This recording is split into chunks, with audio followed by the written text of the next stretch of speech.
ओम नमः शिवाय। दोस्तों 11 जुलाई यानी कि शुक्रवार के दिन से श्रावण मास के पावन महीने की शुरुआत हो गई है। श्रावण मास कामनाओं को पूर्ण करने वाला होता है।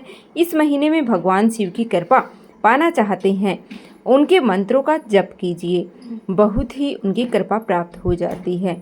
क्योंकि शास्त्रों में कहा गया है श्रावण मास में भगवान जो शिव हैं उनको यह महीना बहुत ही अधिक प्रिय होता है। इस महीने में पूजा आराधना से भगवान भोलेनाथ हैं वो शीघ्र ही प्रसन्न हो जाते हैं, अपने भक्तों की समस्त मनोकामनाओं को पूर्ण कर देते हैं।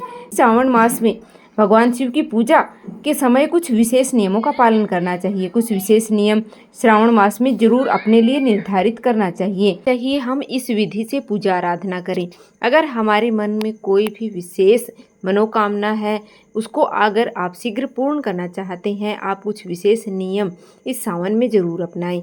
ऐसे ही कुछ बहुत ही विशेष नियमों के बारे में आज की वीडियो में मैं बात करने वाली हूँ। आपकी कोई भी मनोकामना है, आप भगवान शिव की आराधना करते हैं तो आपके कोई भी मनोकामना है, धन संतान या फिर जीवन में कोई भी समस्या आ रही है तो वह दूर करना चाहते हैं, आप किसी भी नियम का पालन कीजिए, भगवान शिव की आराधना कीजिए, अवश्य ही आपकी मनोकामना पूर्ण होगी। सावन बीतने से पहले ही आपकी मनोकामना पूर्ण हो जाती है। भगवान शिव इतना अधिक प्रसन्न हो जाते हैं अपने भक्तों पर।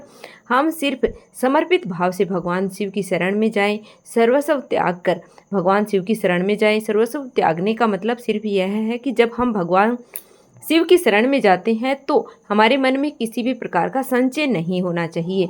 कई भक्त होते हैं जो पूजा करते हैं लेकिन उनको लगता है कि इस पूजा से कुछ नहीं होगा। अगर आप पहले यह चीज़ मान लेंगे तो देखते हैं कि क्या होता है, कुछ होगा या नहीं होगा। आपके मन में विश्वास होना चाहिए। विश्वास रखने से मात्र 1 लोटा जल अगर आप भगवान शिव को अर्पित कर रहे हैं तो इसी से मनोकामना है वो पूर्ण हो जाती है। अगर आपके मन में विश्वास होगा तो मात्र दर्शन करने से भी, आप शिवलिंग के दर्शन करते हैं तभी आपकी मनोकामना पूर्ण हो जाती है। विश्वास आवश्यक है, इसलिए कह रही हूँ सर्वस्व त्याग कर भगवान शिव की शरण में आते हैं तभी हमारी मनोकामना पूर्ण होती है। तो दोस्तों आपको नियम मैं बताने जा रही हूँ, आप इसमें से किसी भी एक नियम को अपना सकते हैं। चाहे तो आप सभी नियमों का पालन कर सकते हैं या फिर आप एक नियम भी अपना सकते हैं। हमें बस ध्यान रखना है कि हम पूरे सावन के महीने इन नियमों का पालन करेंगे और प्रतिदिन इस नियम का पालन करेंगे और श्रद्धा भाव से पूरे नियम का पालन करेंगे। तो पहले बात करें, सबसे पहले है कि अभिषेक के बारे में। जो हम अभिषेक करते हैं भगवान शिव का, आप एक नियम बना लीजिए कि प्रतिदिन आप शिवलिंग का अभिषेक करेंगे। आप जिस भी द्रव्य से करने की सुविधा होती है आपकी, मतलब जैसे कुछ लोग पंचामृत से करते हैं, कुछ लोग कच्चे दूध से करते हैं। आपकी कोई विशेष कामना है तो कुछ लोग गन्ने के रस से करते हैं, कुछ लोग अनार के रस से करते हैं, केसर के रस से भी करते हैं। और आपके पास जो भी उपलब्ध है, आपकी जो भी कामना है, आप नियम बना लीजिए। हर रोज आपको शिवलिंग का अभिषेक करना है, हर रोज आपको शिव मंदिर में जाकर दर्शन करना है। अभिषेक कैसे करना है, बहुत से भक्त हैं जो जल्दी से अपना पात्र लेकर जाते हैं, हाथ में जो जल का लोटा है उसे लेकर जाते हैं, हाथ में जो पात्र है उसको शिवलिंग पर उलटते हैं और थोड़ी देर ही वहाँ रुकते नहीं हैं, बस जल्दी से चले आते हैं। तो देखिए ऐसे अभिषेक है वो नहीं करना चाहिए। पूरे भाव से सच्चे मन से अभिषेक कीजिए। अभिषेक की धार होती है, जो पात्र आपने हाथ में पकड़ा है दोनों हाथों से पकड़ करके आप बहुत पतली धार में है वह आपको अभिषेक करना चाहिए भगवान शिवलिंग पर। जो आपकी दृष्टि रखते हैं उत्तर दिशा की तरफ मुख है वो आपका होना चाहिए। आप भगवान शिव का अभिषेक करें तो पूरे श्रद्धा भाव से पतली धार बनाते हुए भगवान शिव के मंत्र का जप करते हुए, जिस भी मंत्र आपको आता है, मतलब जो भी मंत्र, उस मंत्र का भगवान शिव का जब अभिषेक करते हैं तो उसका जप आपको करना है। हर क्षण अपने मन में वह मंत्र बोलते रहना है जब तक आप भगवान शिव का अभिषेक कर रही हैं तब तक। तो पतली धार के द्वारा जब आप अभिषेक करेंगे तो बहुत अधिक समय तक आप अभिषेक भी करेंगे और अभिषेक करते समय जितने अधिक मंत्रों का जप होता है उतना ही अधिक फल हमें प्राप्त होता है। अगला जो आपको नियम ध्यान रखना है वह है कि शाम को शिव मंदिर में आप दीपदान जरूर करें।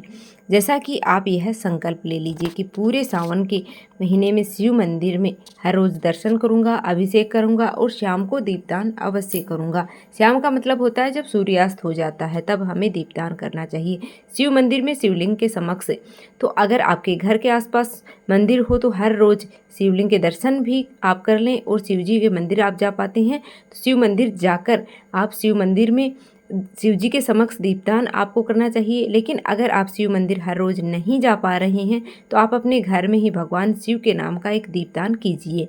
और आप शाम को दीपक जलाते हैं, जैसे कि हर रोज़ शाम को संध्या वंदना करते हैं, दीपक जलाते हैं। इसके अलावा जो मतलब शाम को मंदिर में हम दीपक जलाते हैं, उसके अलावा एक दीपक हमें लेना है भगवान शिव के नाम का, जो उनकी प्रतिमा के पास शिवलिंग की जो फोटो है उस फोटो के सामने आप भगवान शिव को स्मरण करते हुए अपने मन में इस बात को ध्यान रखते हुए मंत्र का जप करते हुए ओम नमः शिवाय या फिर कोई भी मंत्र आप जप करते हुए भगवान शिव का ध्यान करते हुए और थोड़ी देर वहाँ पर बैठ करके इस प्रकार से आप प्रतिदिन दीपदान करें। यह नियम आप बना लीजिए। पूरे सावन में आप दीपदान करना चाहें मंदिर में जाकर नहीं कर पाते हैं तो आप अपने घर में ही भगवान शिव के नाम का दीपदान करेंगे। अब आप पूछेंगे कि दीपदान किस चीज़ का करना है, मतलब कि दीपक आटे का लेना है या मिट्टी का लेना है।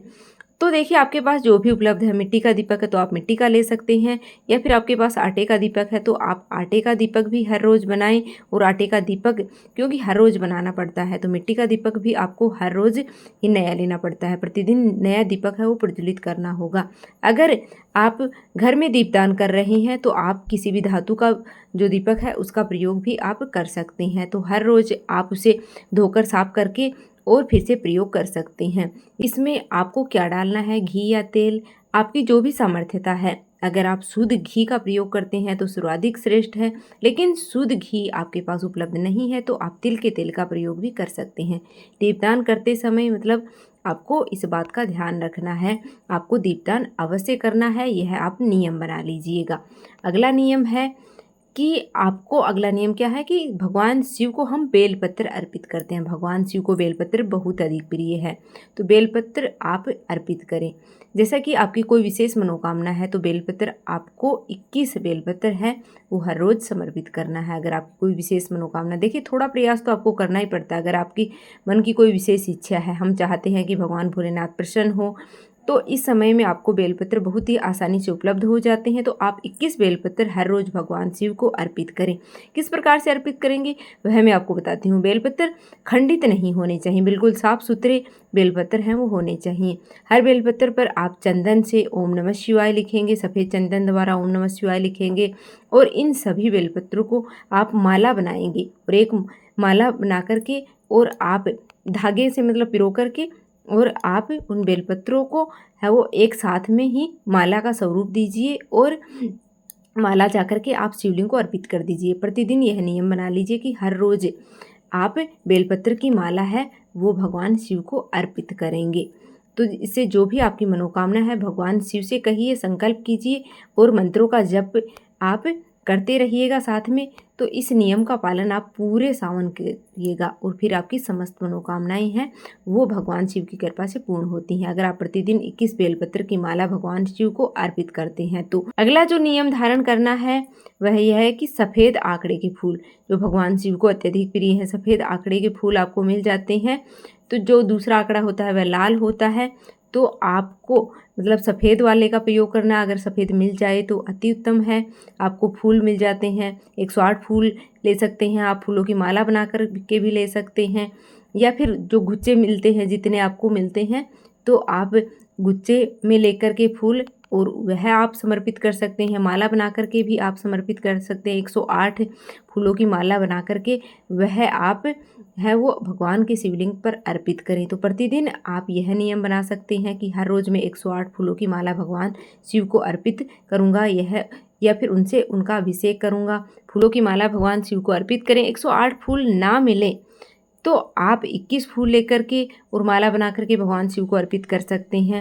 हर रोज़ अगर आप सफ़ेद आंकड़े के पुष्पों की माला भगवान शिव को अर्पित करते हैं और मन में कोई कामना है धन से संबंधित या संतान से संबंधित या कोई भी समस्या है जीवन में, तो सुख समृद्धि आपको चाहिए और भी कोई समस्या हो सकती है, किसी भी समस्या के लिए आप यह उपाय कर सकते हैं संकल्प लेकर। जो भी आप उपाय करते हैं, यह काम पूरे सावन आपको करना होता है, या फिर मतलब संकल्प आपको लेना है कि मैं यह कर रही हूँ या कर रहा हूँ, और संकल्प लेकर के कि इस तरह से मैं रोज़ करूँगा तो आपकी मनोकामना भगवान शिव है वो अवश्य ही पूर्ण करते हैं। इस प्रकार से आपको यह नियम है वो पूरे सावन लागू करना है। मतलब पूरे सावन में आपको इसमें से कोई भी नियम है वो बना सकते हैं। हर नियम है वो पूरे सावन, मतलब पूरे सावन में आपको कोई भी नियम आप इनमें से बना लीजिएगा और पूरे सावन उन नियमों का पालन कीजिएगा कि मैं पूरे सावन इस नियम का पालन करूँगा। अगर आप पूरे नियम का पालन करते हैं तो अत्यंत ही श्रेष्ठ है। और अगला जो नियम है कि आप पूजा के बाद, जब आप शिव मंदिर में पूजा करते हैं, भगवान शिव की आराधना करते हैं, तो उसके बाद में नंदी देवता जो है, नंदी देवता के कान में हर रोज़ आपको ओम नमः शिवाय 11 बार बोलना होता है। जब हम नंदी देवता के कान में शब्द बोलते हैं तो बहुत आराम से आपको बोलना है। जब हम बोलते हैं उनके कान में तो किसी दूसरे को सुनाई ना दे। हमारे पास में कोई खड़ा है तो उस व्यक्ति को भी हमारी आवाज़ सुनाई ना दे। इतने आराम से हमें नंदी देवता के कान में अपने शब्द बोलने हैं, अपनी कामना बोलते हुए, ओम नमः शिवाय बोलते हुए। आपको सिर्फ 11 बार ओम नमः शिवाय बोलना है। कोई भी कामना आपकी है वह पूर्ण होती है। सिर्फ 11 बार ओम नमः शिवाय बोलना आपको पूजा के बाद। इतना कर लीजिए अपने मन में, आप भगवान शिव तक नंदी हैं वो आपकी कामना पहुंचा देते हैं तो आपकी कामना अवश्य ही पूर्ण हो जाती है। दोस्तों, यह बहुत ज़रूरी नियम है पूजा के लिए, और प्रतिदिन सावन में इन नियमों का पालन कर लीजिएगा। लेकिन प्रतिदिन अगर आप सभी नियमों का पालन नहीं कर पाते हैं तो आप पूरे सावन के लिए कोई 1 नियम या 2 नियम या इससे अधिक जितना नियम आप पालन कर पाते हैं ज़रूर कर लीजिएगा। अगला जो नियम है कि सावन में आपको करना चाहिए कि आपकी विशेष कोई कामना है तो आपको यह उपाय करना है, पंचाक्षरी मंत्र का जप करना है। जप मतलब पंचाक्षरी मंत्र का विशेष क्या है कि कोई भी करता है पंचाक्षरी मंत्र का तो जप, क्योंकि सावन का जो महीना है उसमें ओम नमः शिवाय का जप तो सभी करते हैं, लेकिन सभी करते किस विधि से हैं, इस बात का ध्यान रखिए। देखिए, आपको एक संकल्पित संख्या लेनी है कि पूरे सावन के महीने में मैं 1.25 लाख ओम नमः शिवाय का जप कर दूंगा। माला द्वारा, रुद्राक्ष द्वारा आप 1.25 लाख मंत्र पहले दिन से लेकर अंतिम दिन तक अपनी संख्या निर्धारित कर लीजिएगा।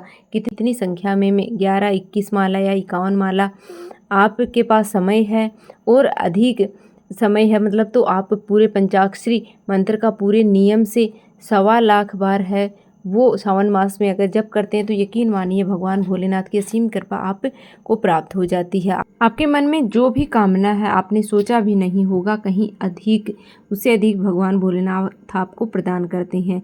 बहुत ही महत्वपूर्ण नियम है। हम पंचाक्षरी मंत्र का जप करते हैं तो, लेकिन कोई नियम, कोई संख्या निर्धारित करके अगर आप नहीं करते हैं तो इतनी जल्दी आपको फल है वो प्राप्त नहीं होता। लेकिन अगर आप संख्या निर्धारित कर लेंगे तो आपके जीवन की जो भी कामना है उस कामना का आप संकल्प लीजिए कि इस कामना के लिए मैं इतनी संख्या में मंत्र जप करूंगा। आप इससे अधिक भी कर सकते हैं, लेकिन कम से कम 1.25 लाख जप आप जरूर संकल्प ले लीजिएगा। या फिर आप शिव तांडव स्तोत्र का अभिषेक मतलब करते हैं, जब आप जप करते हैं शिव तांडव स्तोत्र का जप करते हुए आप पूरे सावन के महीने अभिषेक करेंगे शिवलिंग का। यह भी आप संकल्प है वो कर सकते हैं कि हर बार जब मैं प्रतिदिन अभिषेक करूंगा तो अगर आपको शिव तांडव स्तोत्र आता है, याद है आपको, तो आप पूरे मास में आप शिव तांडव स्तोत्र को अभिषेक के द्वारा मतलब आप जप कर सकते हैं। शिव तांडव स्तोत्र में आप सिद्ध स्तोत्र, इस स्तोत्र का पठन मात्र से ही, श्रवण मात्र से ही मनोकामनाएं पूर्ण हो जाती हैं, भगवान शिव की असीम कृपा प्राप्त हो जाती है। तो आप नियम अपना लीजिएगा, कुछ विशेष नियम है जो पूरे सावन में आपको ज़रूर इनका पालन करना चाहिए। तो इससे आपको जितना भी अनुकूल लगता है, आपकी कामना चाहे कोई भी हो, एक संकल्प लेकर अगर आप अपनी कामना पूर्ण करने के लिए भगवान शिव से प्रार्थना करेंगे अवश्य ही आपकी कामना पूर्ण होगी। जो मैंने पहले कहा कि सर्वस्व त्याग कर भगवान शिव की शरण में आ जाए और मात्र 1 लोटा जल भी अगर आप प्रतिदिन नियम से निरंतर चढ़ाते हैं, मतलब पूरे सावन के महीने में आप चढ़ाते हैं नियम बना कर के, हर रोज़ आप इस समय भगवान शिव के मंदिर जाते हैं और अभिषेक करते हैं, यकीन मानिए एक जो नियम होता है उसका फल आपको बहुत शीघ्र प्राप्त होता है। तो उम्मीद है कि आपको यह पूरे सावन में कोई ना कोई उपाय आप जरूर करेंगे जिससे कि भगवान शिव की कृपा पर हो और आपकी जो भी मनोकामना हो वह अवश्य ही पूर्ण हो। और सावन से संबंधित सभी वीडियो चैनल पर हैं। तो अभी तक आपने चैनल को विजिट नहीं किया है, सब्सक्राइब नहीं किया है तो प्लीज़ चैनल को सब्सक्राइब कर लीजिएगा। मिलते हैं फिर से एक और नई वीडियो के साथ। कमेंट बॉक्स में हर हर महादेव लिख दीजिएगा। धन्यवाद।